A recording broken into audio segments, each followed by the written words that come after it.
Yuhuru, brothers and sisters, Yuhuru. Welcome to Beyond the Boundaries. Today is December 1st, 2019. My name is Alex Morley. Beyond the Boundaries is the show where we bring you news from the African nation and from the international socialist movement.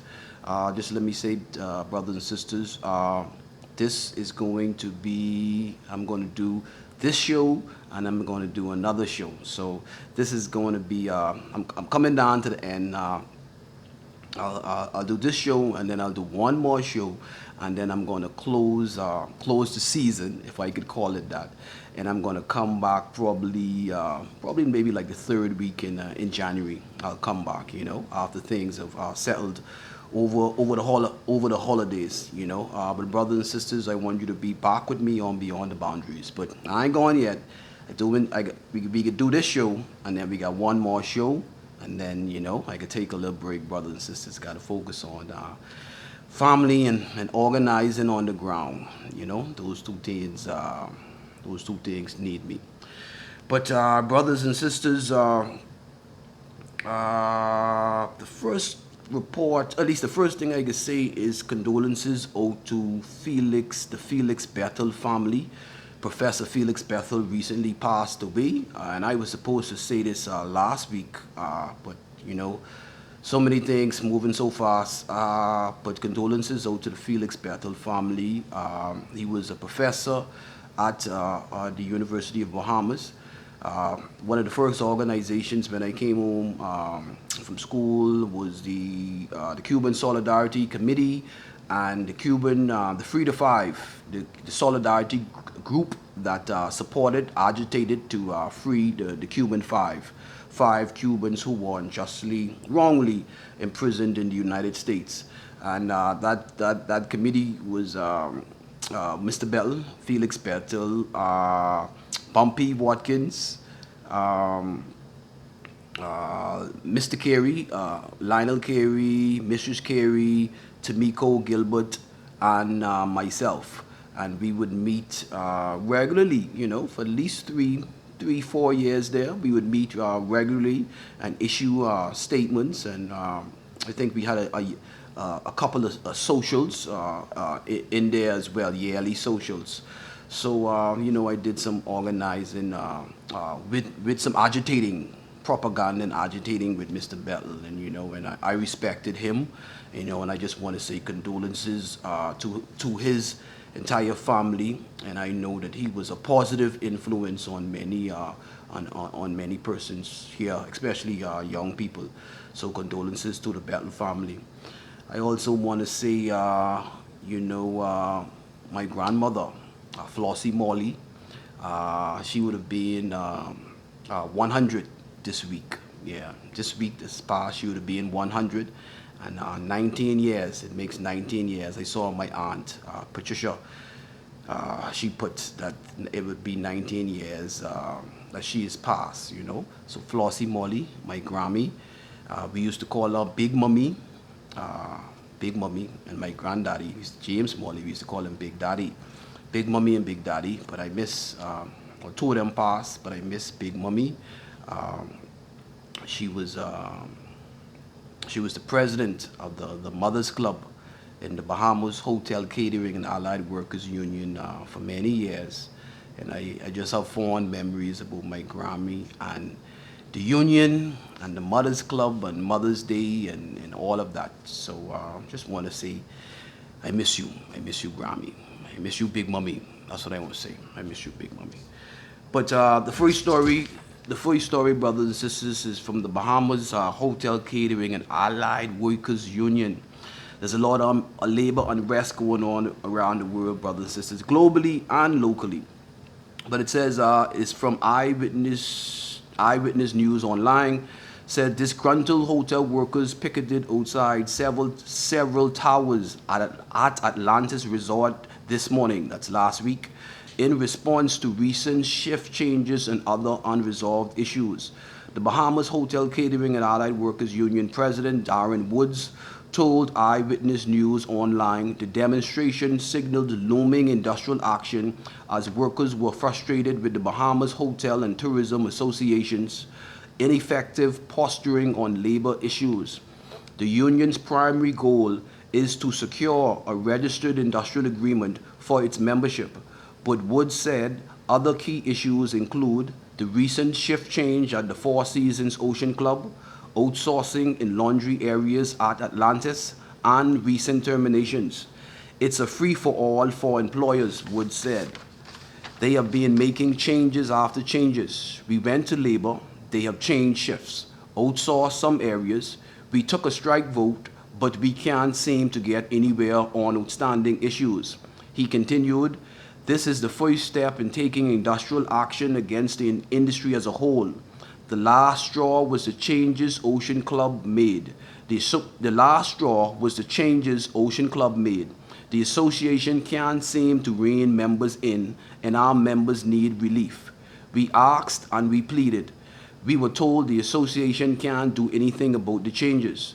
Wood said the union will continue picketing as long as its members were prepared to stay. Under Industrial Relations Act, there are rules for picketing. They have a right to picket outside the place they are employed. So brothers and sisters, I would ask you to go online and check out Eyewitness News online to see the steps of the Bahamas Hotel Catering and Allied Workers Union. That's the union that I grew up with, grew up in. See the recent issues and struggles that they're putting across. You know, they want a registered industrial agreement. You know, and you know here at the African People's Socialist Party, you ain't even gotta ask. Workers first. We unapologetic about that. Workers and poor people first. So we definitely stand in solidarity with all the labor unrest, all the workers right now who just want to bring equality and more equity in the productive process in the workplace for our people, you know, and generally for this nation and generally, but just want to say we stand in solidarity with the Bahamas Hotel Catering and Allied Workers Union. Oh yeah, that's my Grammy Union, man. Come on. Second thing I want to say, brothers and sisters, the second report is from theburningspear.com. Check out theburningspear.com. And it says, the title of it is Why White People Must Study Dialectical Materialism as Taught by Chairman Omali Yeshitela. Why White People Must Study Dialectical Materialism as Taught by Chairman Omali Yeshitela. It says, as white people, we are used to seeing the world in unity with our ruling class. We take our aspirations and opportunities for living a prosperous life surrounded by social wealth for granted. We impose our point of view onto the rest of the world, backed up by drones, missiles, and bombs. Our pursuit of happiness is dependent on their suffering, immiseration, and oppression. We are the colonizer nation whose lives are situated on the pedestal of oppression of African people and the colonized of the earth. We define the world and analyze its events through the eyes of the victors, the colonizers, and the subjects of history. For us, everyone else is a nameless object of history. Today, life on the pedestal of slavery, genocide, and colonialism is being challenged by the resistance of oppressed peoples fighting to be free and self-governing. This resistance is resulting in what Chairman Omali Yeshitela has defined as the crisis of imperialism. As part of this resistance, the narrative of the oppressed is being forced to the surface. This is why more and more white people are beginning to glimpse the reality and struggles of the African working class here and around the world. The impoverished indigenous peasant or the oppressed masses in the war-torn lands of the Middle East. This is why more and more white people are beginning to recognize that the voice of Omali Yeshitela, chairman of the African People's Socialist Party, and the political theory of African internationalism speaks to us too. It informs us on how the world got to be the way it is and what makes it and what it takes to actually change it. For the past 2 months, Omali Yeshitela has devoted his popular O'Malley Taught Me political education session to a brilliant study of dialectical materialism. Chairman O'Malley's studies have been held nearly every Sunday morning at 8 a.m. Eastern Time from the Burden Spare TV on YouTube pages for several years now. African internationalism is the political theory developed by the chairman using the philosophical tool of dialectical materialism that guides the African working class philosophy of the African People's Socialist Party. African internationalism is a scientific approach to analyzing the world as it really is, not as we wish it to be. Chairman O'Malley's brilliant, visionary, down-to-earth, and often humorous commentary is liberating and an exhilarating experience. African internationalism invests all who embrace it with a sense of confidence and the feeling that we just got a whole lot smarter. The dialectical method of African internationalism simply makes the world make sense. The chairman actually shows us why all over the world white people are prosperous and powerful, while African and colonized people are struggling to barely survive in powerlessness and oppression, generally on rich land being plundered for the benefits of Europeans and North Americans.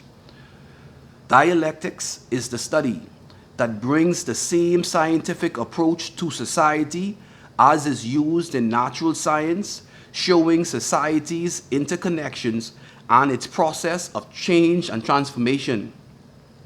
Dialectical materialism teaches that everything is knowable and possible to change by applying the correct methods of struggle to overcome contradictions inherent in the course of history. Chairman O'Malley teaches that all philosophy is class philosophy. The dominant philosophy under capitalism is the philosophy of the imperialist white ruling class that fosters the false ideas of individualism, subjectivism, and the lies that the colonial domination of African people by the white colonizers is unchangeable. Dialectics is the opposite of metaphysics, superstition, and religion, which gives a static view of life and the world in which nothing changes except at the hand of a higher power. Dialectic materialism shows that everything is coming into being and dying away like life itself.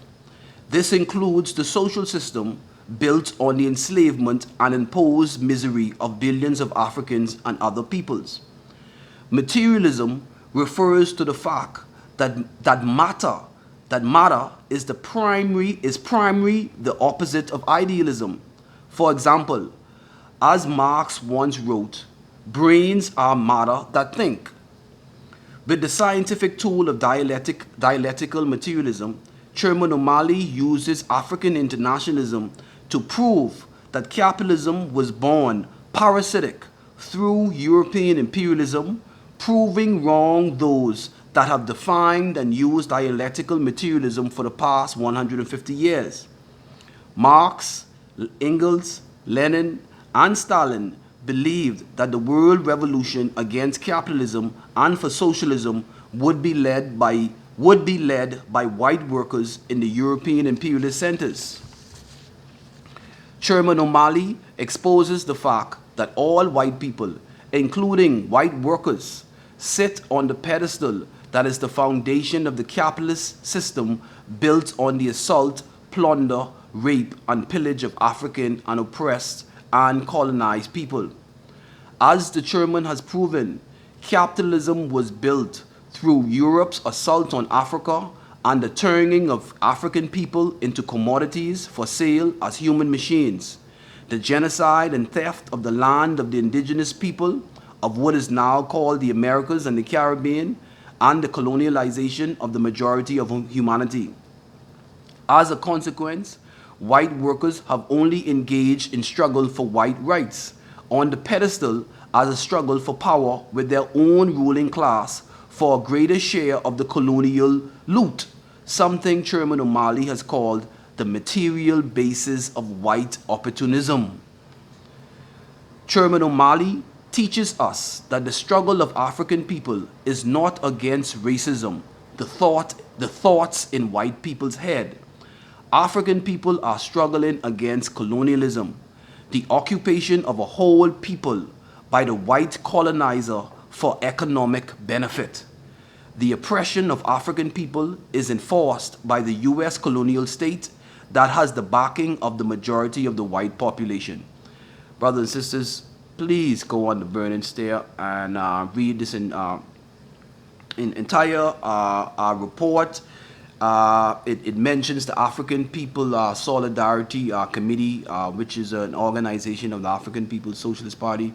But, you know, I think there's nothing I could say behind that, you know.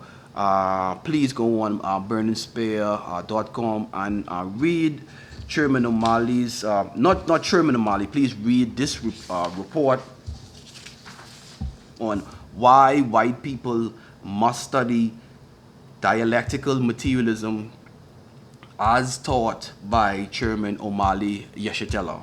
Why white people must study dialectical materialism as taught by Chairman O'Malley Yeshitela.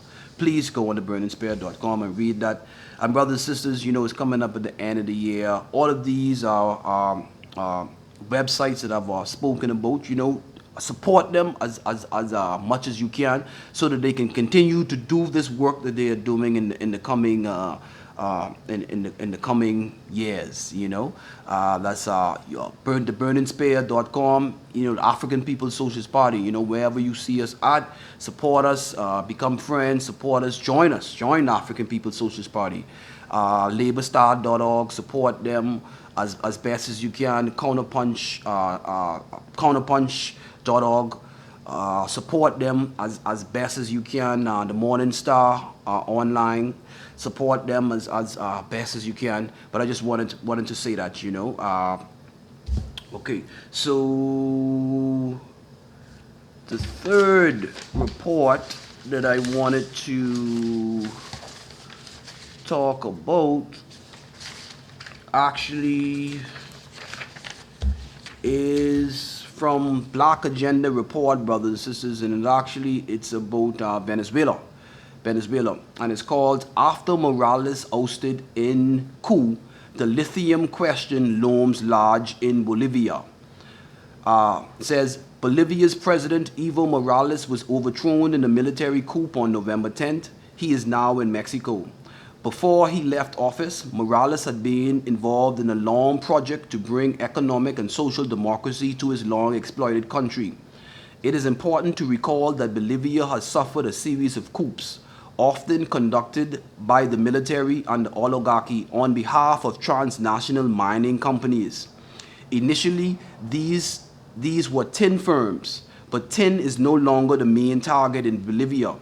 The main target is its massive deposits of lithium, crucial for the electric car. Over the past 13 years, Morales has tried to build a different relationship between his country and its resources. He has not wanted the resources to benefit the transnational mining firms, but rather to benefit his own population. Part of that promise was met as Bolivia's poverty rate has declined and as Bolivia's population was able to improve its social indicators. Nationalization of resources combined with the use of its income to fund social development has played a role. The attitude of the Morales government toward the transnational firms produced a harsh response from them, many of them taking Bolivia to court. Over the course of the past few years, Bolivia has struggled to raise investment to develop the lithium reserves in a way that brings the wealth back into the country for its people. Morales' vice president, Alvaro Garcia Linera, has said that lithium is the fuel that will feed the world. Bolivia was unable to make deals with Western transnational firms. It decided to partner with Chinese firms. This made the Morales government vulnerable. It had walked into the Cold War between the West and China. The coup against Morales cannot be understood without a glance at this clash. When Morales and the Movement for Socialism took power in 2006, the government immediately sought to undo decades of theft by transnational mining firms. Morales' government seized several of the mining operations of the most powerful firms, such as Glencore, Jindal Steel and Power, the Anglo-Argentine Pan American Energy, and South American Silver, now Tri-Metals Mining. It sent a message that business as usual was not going to continue. Nonetheless, these large firms continued their operations based on older contracts. In some areas of the country, for example, the Canadian transnational firm South American Silver has created a company in 2003 before Morales came to power to mine the Malco Cota for silver, and indium, a rare earth metal used in flat screen televisions.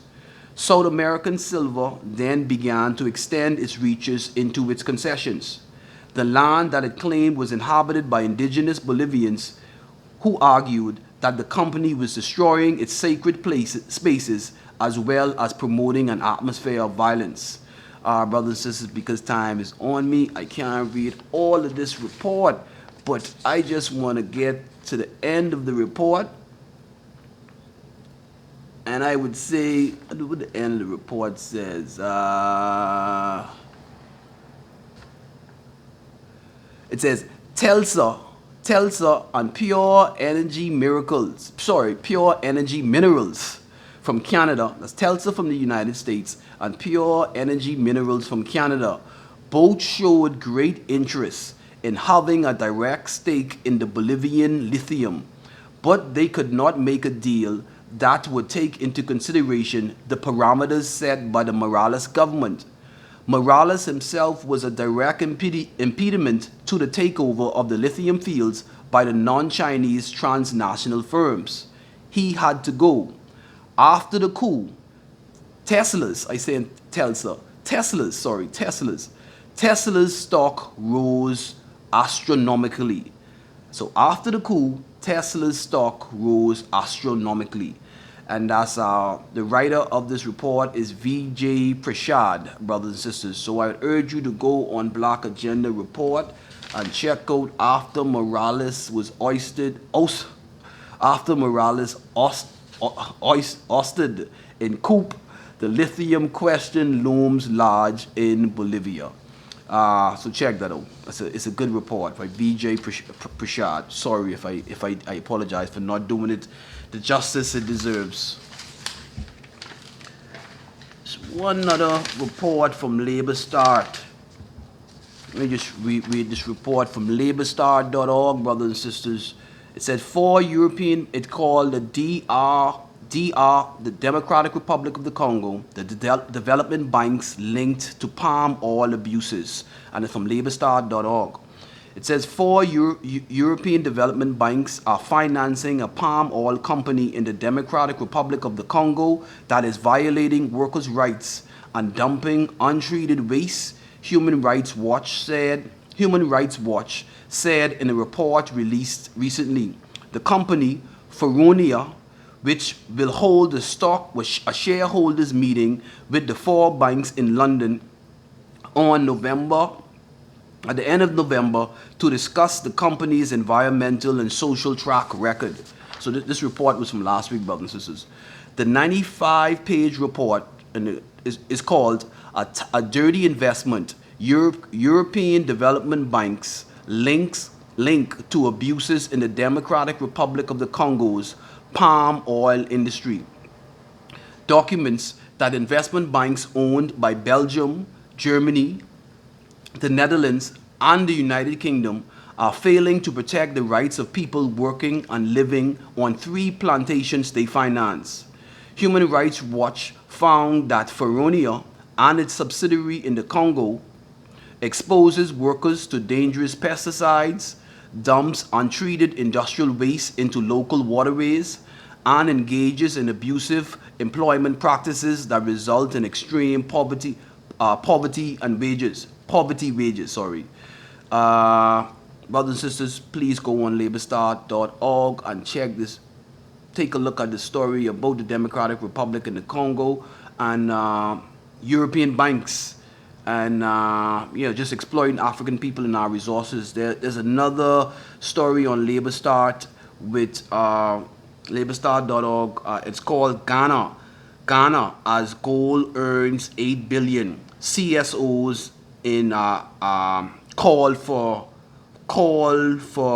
a review of the natural resources. So Ghana, as gold earns 8 billion, CSOs call for a review of natural resources. 8 billion, and Ghana has gold, cocoa, petroleum. The question, I read that story. Those two. I just wanted to talk about those two things from laborstart.org because the question African people all around the world how to ask themselves, and this is the question that we have to solve, is Africa is richest continent in the world, and African people are scattered, and we are some of the poorest, or if not the poorest people in the world, and Africa is rich. That's a contradiction that we have to resolve. Africa rich, Africans poor. We need to build the African nation, brothers and sisters, to connect to over a billion African people worldwide. And we need a United States of Africa. We need a united socialist Africa. We need to break down these borders to unite all our power together. That's what we need. That's really what we need. But that's what will solve that contradiction, brothers and sisters. But that's a story from Labor Start, brothers and sisters. And there's so many things to talk about. In regards to, man, there's a couple of sisters. There's a couple of sisters. I don't have that with me right now, but there's a couple of There's a couple of sisters who are doing really well in the reggae world, and next week we'll talk about them next week, brothers and sisters. But there's a community announcements. We have an African pop-up is coming up on Saturday, December 14th, brothers and sisters. African pop-up coming up on Saturday, December 14th at the Black Food Bookshop on East Street and Robinson Road, brothers and sisters. And that's Saturday, December 14th, 10 a.m. to 5 p.m. And that's an African pop-up shop. So check it out, brothers and sisters, at the Black Food Bookstore and Culture Shop. Then we have on December 7th, brothers and sisters, in Philadelphia, Brother Mumia Abu Jamal will be speaking. Check this out. Check out the Black Agenda report for this. It says the nation's best-known political prisoner will mark his 38th year behind bars at the Youth Rise Up Against the Empire event, and that will be in Philadelphia, and he will be speaking on December 7th. So check out Mumia Abu Jamal on Black Agenda Report, brothers and sisters. And then, of course, Chairman O'Malley Yeshitela is coming to the Bahamas. He'll be in town on December 17th, brothers and sisters. It's a lunch and learn, and you can go on check out Black Food on Facebook. It's a lunch and learn. December 17th, it will be from 1 p.m. to 2:30 p.m. Chairman Omali Yeshitela, he's the chairman of the African Socialist International, and he will be giving a presentation on the African nation must unite. And we have some food there too, so check that out.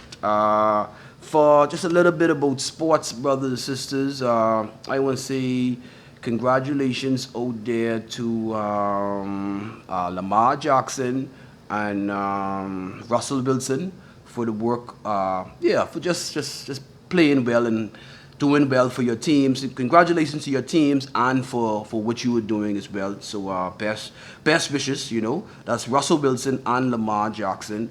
I think it's a big game today with the Ravens and the Niners. But congratulations. I said last week I forgot to big up my Arsenal man, Islington. Y'all know what I'm trying to say, so I ain't got to say nothing more than that. But Arsenal, I pick for Arsenal. Come on, man. Yeah, Thierry Henry, Patrick Vieira, Will Todd, Robert Pierce, Freddie Lumberg. Yeah, yeah, yeah. I saw it. You know what I mean? So yeah, 40. Ian, right. Yeah, you know what I mean. So y'all know what I said. Big up to the whole Arsenal world. Before I embarrass myself. Um, I think what else I want to say. There's some sisters in the music world. Oh yeah, there's a brother. Some sisters in the reggae in the music world that I really wanted to speak about. But next week I can do that. One more brother, I can big up this brother Antonio Roll. He is a singer and has been a gospel artist in the Bahamas, and he was recently nominated for the Urban Contemporary Song of the Year for his song Another Level, and he is also being nominated for the International Gospel Artist of the Year, and for Best Performance by a Male Artist and Special Event Instrumental of the Year. And his name is Antonio Roll. And this story is from the Tribune, the weekend of the Tribune. He's a gospel artist in the Bahamas. And as soon as I saw this brother, Antonio Roll, I had to big up this brother. Because he like me, he from E.P. Roberts, we all were part of the, I think Mr. Roberts, not I think, Mr. Roberts, the music teacher and all of the teachers at E.P. Roberts. I was the head boy. Vanica Johnson was the head girl. So I used to go up on stage and say some speech what my daddy used to help me with. And brother Antonio Roll, he always sang. He was in the part of Mr. Roberts' choir, and he was always he was famous. He was a celebrity from back in those days. You know what I mean? He was traveling, singing for E.P. Roberts. Everybody remember Antonio Roll, man. Every Hugh Campbell, everywhere. So when I see him, I always have I hail him, and he's always had a good spirit, and I wish that brother the best. So I just want to say big up to Antonio Roll. The last thing I want to say, I wanted to read the story from the C.V. Bettle Senior High School and the work that they are doing with agricultural success. But all I would say is check out C.V. Bettle if you want to buy some vegetables and some fruits. Check out C.V. Bettle Monday to Friday between the hours of 9 a.m. to 1 p.m. 9 a.m. to 1 p.m. And those are agricultural products being produced by the students and the teachers. So check out C.V. Bettle High School, C.V. Bettle Senior High School, sorry. And their principal, Miss Princess Princess Fox, who's the principal. So thank you very much. You, brothers and sisters, one Africa, one nation.